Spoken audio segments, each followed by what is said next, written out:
Good morning from Mexico City. We are here on another fine day. So far, no rain, though it is supposed to rain later.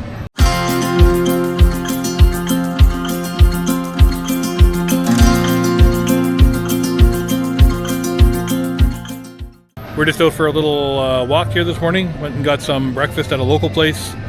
I'll show you some pictures here.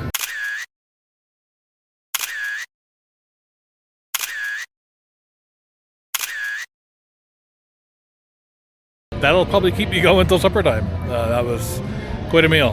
So just behind me here you can see there's a mural here of the encounter of Cortez and Montezuma, which is kind of a cool thing, so I figured I would stop here and take a shot of it. So we are heading on our way over to Templo Mayor Museum today, which is near the main square, which if you recall the other day we were here during the inauguration of the new president here in Mexico, and there was like a couple 100,000 people there at the time. So we're going to take a walk back over there today and check out Templo Mayor Museum and the area, with it being slightly less busy today. So let's get wandering and head over there. Not super busy around today either, given that it is Sunday. A lot of shops and restaurants are either closed or late to open, so it's kind of a sleepy morning here in Mexico City. One of the things I've really enjoyed so far in the city, I have to say, has been not only the food and the history, just the ability to kind of go out and walk around and wander from place to place and see what it's all about. Obviously the other day when we went to Teotihuacan was a bit farther out the city, but still a remarkable experience. And there's still, you could be in Mexico City for weeks or months and not see everything. So you just kind of have to pick your places and see what you can and enjoy it, accepting that you'll never see it all.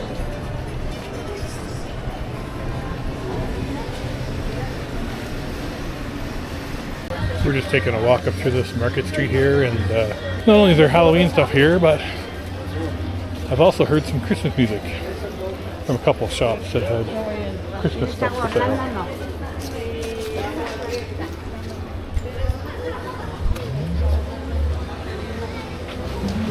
Anyway, certainly nothing I need at this point, but an interesting walk through nonetheless. So we're back in the same square that we were in the other day for the inauguration. A lot of the structure work and stuff is still here at the moment, but certainly less people. Even after I was here the other day and then went back to my hotel and flipped on the TV, the crowd only continued to swell here throughout the day, to the point where it was, I don't know, I think they said something like 150 or 200,000 people here. So it was a lot. But now, I'll swing this around, you can see that this main square here is huge, with large government buildings there on that side. Over here we have the main cathedral in Mexico, and some more Spanish colonial style buildings all the way around. And then this huge open space in the middle. It's pretty impressive. You can see they are busy at work taking down all the piping and scaffolding. So we saw a little bit of this cathedral the other day in the background while I was here. And this is not actually why we are here today, but it's definitely worthy of a walk by and a mention. So this is the largest cathedral in Latin America. It was started in 1562 and took over 250 years to complete. The cathedral was built in sections. You can see a definitive difference between the main cathedral on the left and the smaller building here on the right, even though they're all interconnected. And in some way or form, almost every single painter, sculptor, architect from Mexico and Spain over that period of 250 years worked on this cathedral.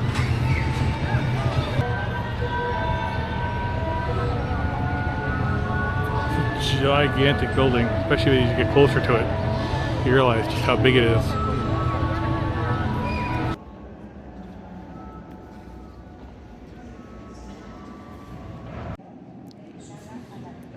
That's just a shot of the choir organ up there, and the main service area is over there to my right.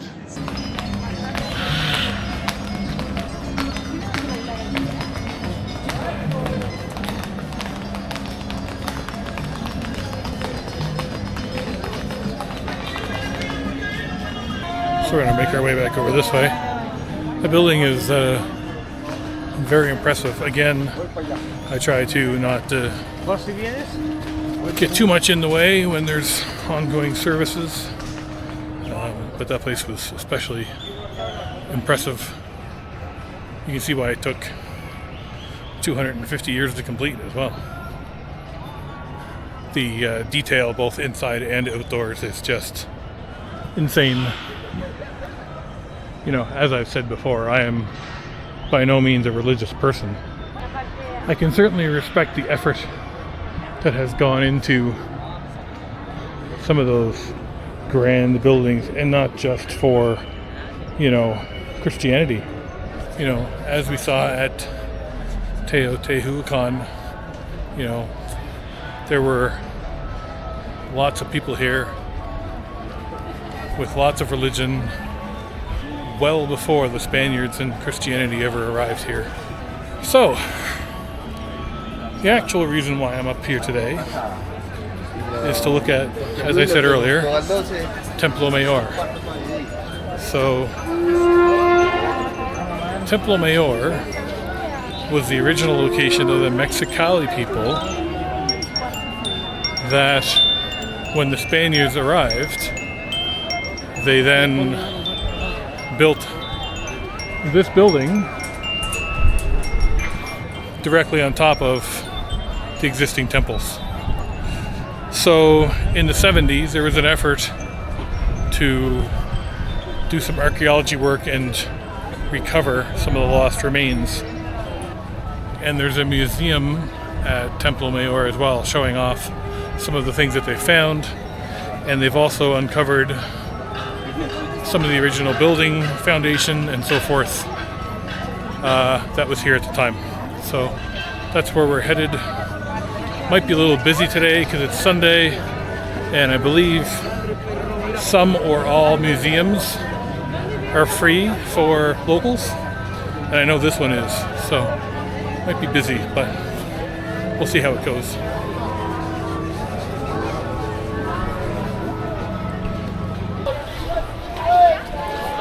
Over here on the right hand side of the Grand Cathedral, making our way over to Templo Mayor.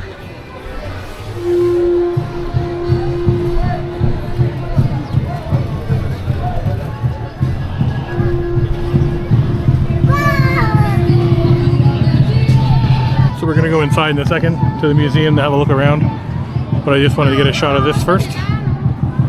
So for perspective, there's the Grand Cathedral, and here is the original Aztec temple that was here first, or part of it. It was quite expansive from what I understand, and yeah, you can really see how intentionally close, I guess is the best way to put it, the Spaniards were.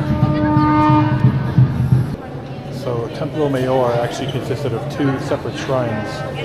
The shrines of Tlaloc, the rain god, and I'm not going to attempt the war god's name because I would get some people very angry. I'll put it on the screen though. And here's some examples of some of the artifacts that were recovered things like the flute here on the left, and a piece of obsidian used as like an arrowhead or a weapon head on the right. A few more examples of some things here. There's a head of a serpent that was recovered, as well as what do I say, a plate, but it looks more like a altar dish.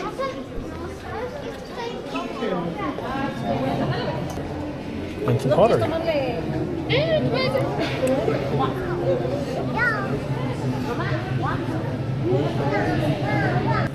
So during part of the excavation, they've uncovered what has been named the sacred tree here, with the remnants of a much larger tree that was on site here at the temples. One of the things mentioned on the sign as well is that the tree is carbon dated back to the mid-1400s, which would have been not too long before the Spaniards showed up and the Christians showed up, and then the Grand Cathedral work was started.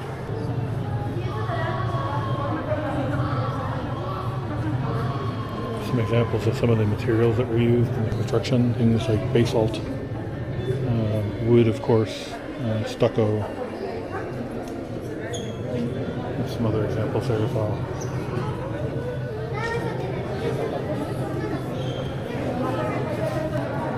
So this sign goes to talk about some of the different things that it was made of, as we saw some of the examples of those things over there, and talking about how many of the materials came from around the city, likely transported via canoes, which could carry material up to 1,200 kilograms. So the Templo Mayor was actually built in 7 different stages, similar to what we saw at Teotihuacan, where things were built on top of, previously existing buildings. So you can see there an example of the different layers that were involved in the temple. There was a grand total of 78 buildings here at one time, originally. And for some perspective, here is some different sizes of some different buildings. So on the left we've got Teotihuacan, which we saw, the Pyramid of the Sun. There's the cathedral in the city of Mexico, which we just walked past, Chichen Itza in the Yucatan, and there's Templo Mayor here in the city as well, to give you an idea of the size difference. A couple other examples are the Parthenon and the Roman Colosseum.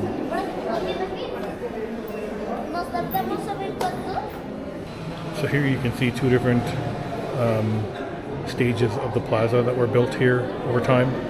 Most of the buildings were completely destroyed because the materials were taken apart and then reused to build things like the Grand Cathedral and other buildings here in Mexico City. But you can see here there's 2 separate levels. So the bottom level here on the right have been stage 5, they call it, between 1481 and 1486. And then the larger stones on the left are from stage 6, which immediately followed from 1486 to 1502, which would have been less than 20 years before the war with the Spaniards began. So the next step is we're actually going to head outside and grab a better view of the remaining ruins from the outside at a higher vantage point to give you an idea of what still remained when it was excavated. This is similar to what we saw earlier there before we went inside, but this goes all the way around. So let's go have a look.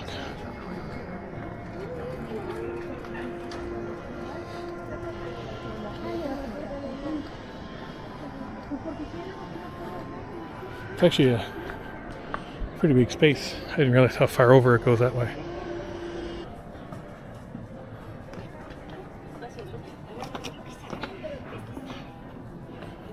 You can see they're still doing some excavation work on a new section here. From what I saw earlier, I'm going to guess that this piece of stone here, this little section that's sticking up, protruding from the rest, is probably from a later time period than the floor beneath it. Here's some more examples of the remains that are still here today. So what we saw, there was two, sort of vaulted buildings, two towers, and you can kind of see the outline of one of them here.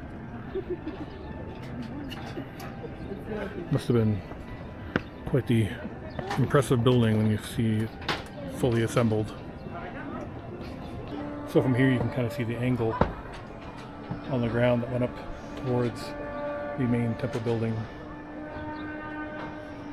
And again, there's the big cathedral right there in the distance. Some more of the old brickwork and stonework on the wall there on the left as well. Sort of what we saw as well at Teotihuacan is the different levels are pretty obvious, I would say. So behind this white sign here, you can sort of see the different, horizontal lines which show the differential in the different eras of when things were built. And there's a building inside here that's currently being worked on called the Red Temple, which they found a lot of miniature musical instruments in, many things carved in stone.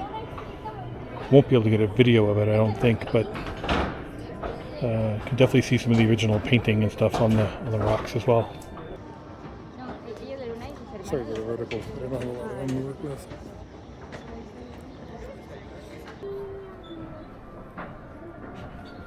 One of the original snake or serpent heads that were uncovered here, along with some decorative stone on both sides. We're just making our way around the exterior here of the rest of Templo Mayor.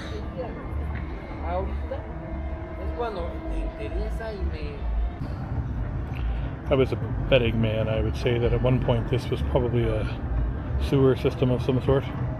It was cut right through the middle before they discovered what was actually here.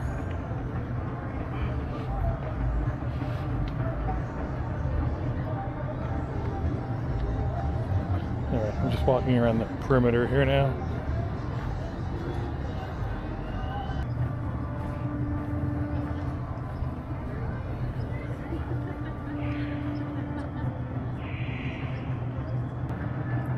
Alright, so there's a part 2 to the museum, so let's go inside and take a look at that.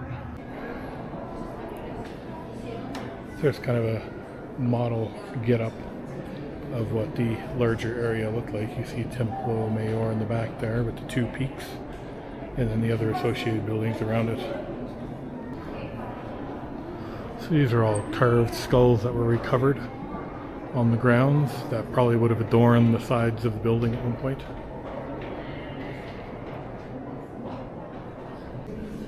So here's a scale model of this surrounding area to give you an idea of where everything's laid out. So obviously that's the Grand Cathedral. Here's the location of Templo Mayor here.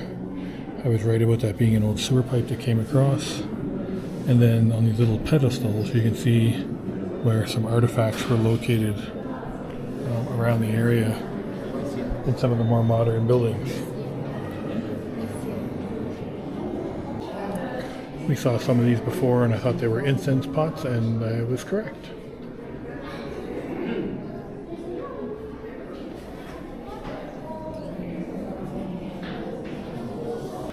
It's a little display of some of the original archaeological efforts that were being done back in the 70s and 80s when some of this stuff was first being discovered.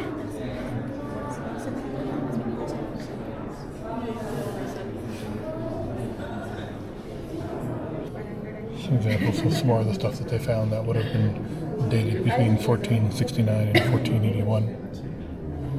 These are 4 of 7 battlements that were found uncovered. They're huge. They're probably 7 or 8 feet tall, I would say. And then over here, there's a wooden box that was discovered. I think it was probably a granary box. But it was found when they were doing the repaving work at the cathedral grounds in the mid-90s. There's one of the largest larger stone pieces that were recovered.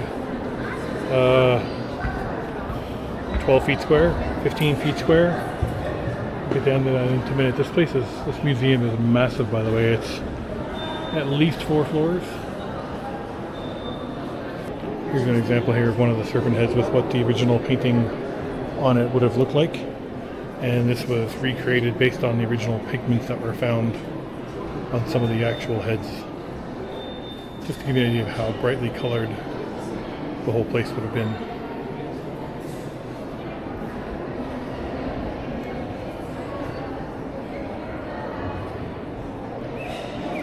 Another oversized stone monument here as well. Again, probably 12 feet in diameter.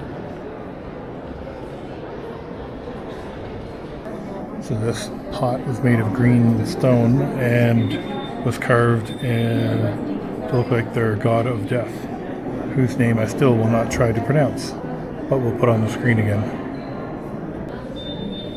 So around the entire Templo Mayor they would find these face masks, which was basically the front half of a skull, where they would take the eyes, sockets, and fill them with discs and other trinkets, and these were placed around areas where sacrifices would occur. A couple examples of some large clay statues that were found on the grounds. This was a map here from what would have been at the time 1519, showing the different provinces, 38 in total. You can see that we are here, number 1, and you can see that this whole area was part of the Mexica people. So a lot of the artifacts in this room were from some of those more outside provinces and regions.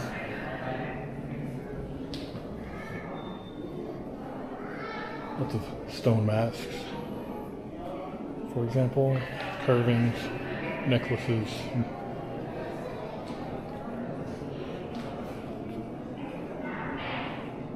This stuff here in particular was found underneath the main facade of Templo Mayor here in the city.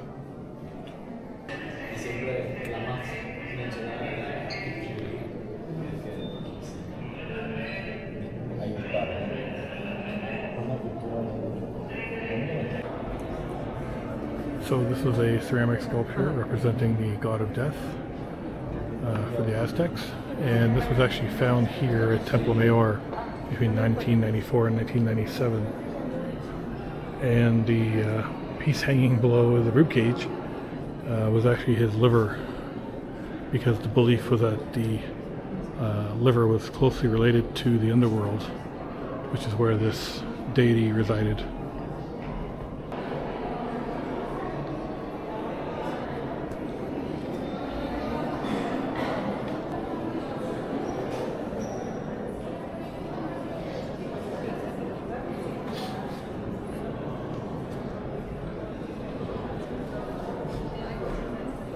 So here we're at the top level there, looking down upon that large tablet that we saw earlier.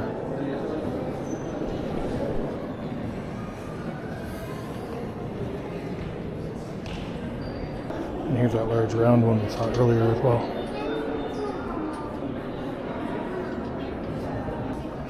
Nice overview shot of the Templo Mayor area, again with the cathedral in the background, kind of showing how close it was to the original temple. So the second half of this museum is based on the god of rain, Tlaloc, and you can definitely see, even just being here for a minute, you can totally see a difference in the type of symbolism that was used to separate it out from the other gods.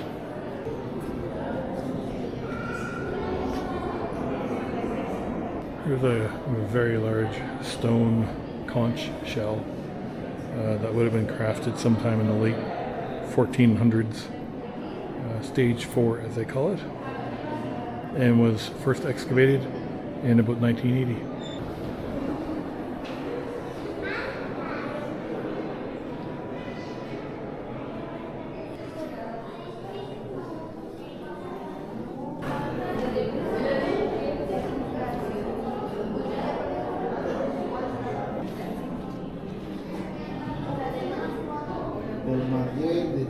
So as we saw in that mural earlier today, the first meeting between Cortez and Montezuma took place on November the 8th of 1519. 2 years later, Montezuma was imprisoned and control of the entire area was given to the Spaniards.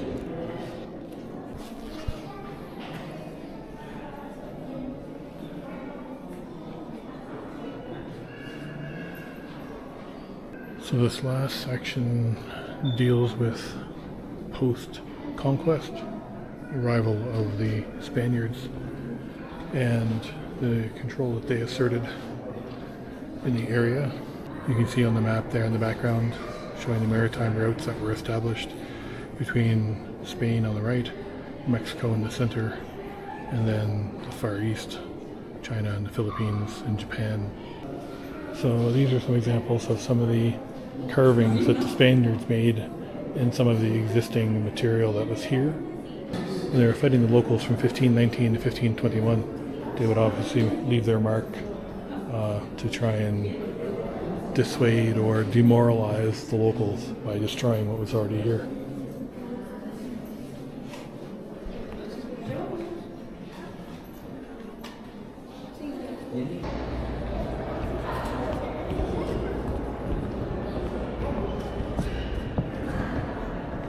So there under that little roof you can see is actually some of the original remaining, some of the first colonial buildings that were built here in the 16th century, where they were clearly building directly on top of the existing structures that were here in an effort to dismantle it and reuse the materials, as well as try and destroy any kind of existing original pre-Spaniard buildings that were here. This is one of the original Red Temple buildings. You can see some of the red paint on the left and right sides there. Just one thing of note here, it says that by 1521, once Tenochtitlan was conquered, the temple had risen to its maximum height of 45 meters, and that the cathedral that's here now measures 60 meters in altitude, only 15 meters higher, and investigations in the cathedral have found many temples are still buried beneath it.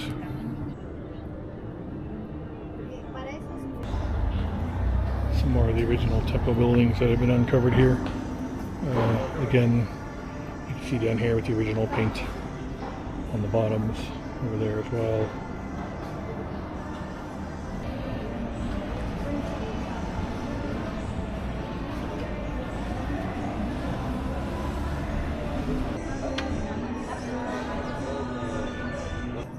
So the whole Templo Mayor place is quite the spot. I really recommend you come and check it out when you're in Mexico City. One of the nice things about it, of course, is that you don't have to go outside the city to see anything. It's right here in the middle. It's right by the Grand Cathedral and the main square. So it's it's pretty cool. And Sundays are definitely going to be the busiest days here with the free admission for locals. So just keep that in mind, that if you want to come in a quieter time, I would say, as is usually the case, Tuesdays and Wednesdays are usually the quietest days for most of that kind of stuff. So yeah, I definitely recommend it. Definitely recommend, just coming to this part of the city and just wandering around and taking it all in, because there's so much to see and experience and taste and smell and whatever. So.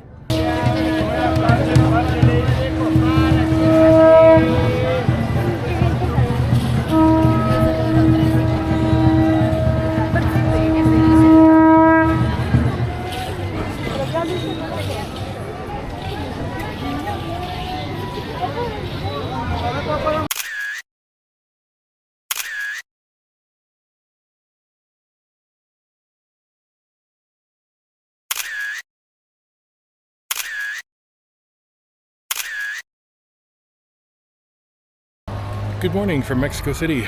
This is my last day here, and it's been a wonderful experience in the city here, checking out, all the sights, both within the city and, of course, getting outside the city to see some things as well. It's been a great time. And so tomorrow I'm headed to Oaxaca, where I will be for about a week to check out some more things there. I've got a few things on my list that I've wanted to see there for quite a while, so I think it's about 7 hours on the bus, so that's not too bad. And but it should be a really good time. So thoughts on Mexico City? Yeah, it's it's in every way. I described it before I got here as I expected it to be basically a Latin American New York City, and I think that's still a pretty valid description all this time later. There's months you could live here full-time permanently and probably not see everything because there's so much to see here. I do hope that the videos from Mexico City here have given you a good idea of what to expect. Maybe some things to check out for yourself if you come, and make sure you try all the amazing food because it is plentiful and cheap here. So anyway, I'm just heading back to my hotel. I've got some work to do today. It's actually going to be a pretty quiet day, all things considered. Got to get packed up and ready for the morning because the bus is fairly early in the morning, and I don't want to leave all that stuff till tomorrow. So I'm just going to grab a coffee right now and head back to my hotel, and yeah, I'll give you a little tour of where I stayed too, because I think for the location and price, it was very good. So this is the Hotel Menara where I stayed. It's right down here near the Pino Suarez subway stop. And yeah, take a walk inside and I'll show you the room.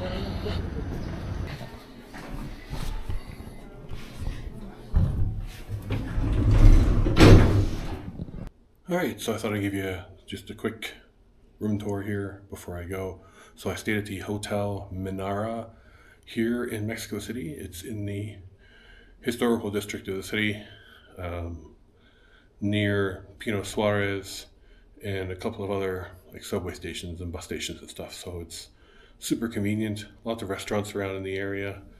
So I thought it was a great location, given that there's lots of restaurants around, lots of stores and shops, and it's all fairly local. It doesn't feel like it's a gentrified part of the city either, which I kind of like some other areas that are not actually too far away from here, but nonetheless.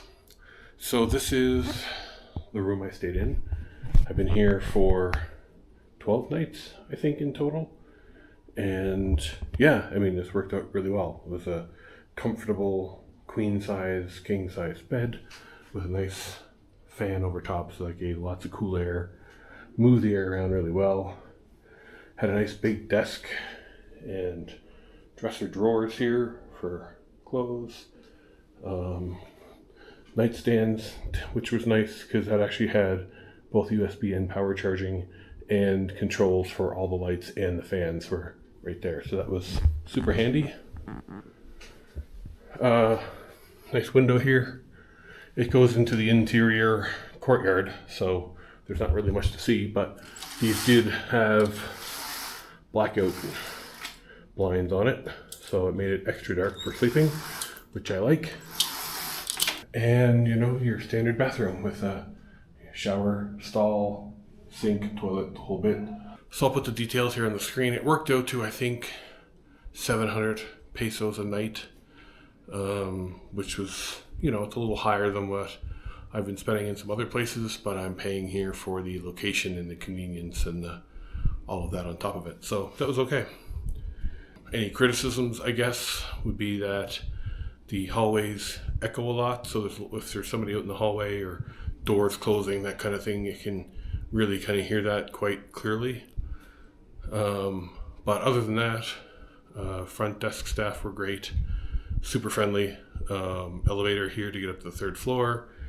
Yeah, other than that, like I said, everything was good.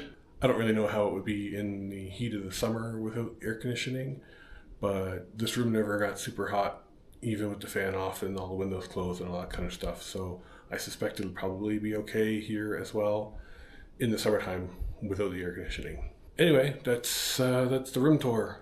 Thumbs up from my opinion. Again, close to everything. Lots of restaurants around. Great breakfast places, coffee shops. Transit is 2 blocks away, and I think it's still in part of Mexico City that hasn't been quite taken over by digital nomads and tourists and all that kind of stuff. It's a local place, from what I've gathered, and yeah, which I prefer. I always try and stay somewhere local where I can. Support independent businesses as much as possible. That type of thing too. So, yeah, overall, great place. No real complaints. So if you're looking for a place to stay in the center of Mexico that you can get to just about anything in the city within like 10 or 15 minutes, Hotel Manara is probably your place too. Thank you so much for watching. If you like this video, please like and subscribe. Maybe leave a comment below to let me know that you were here. If you'd like to support me further, there's a couple of links in the description below, one for my Patreon page, one for my online store as well. And remember, life is short. Wander. I'll see you in the next video.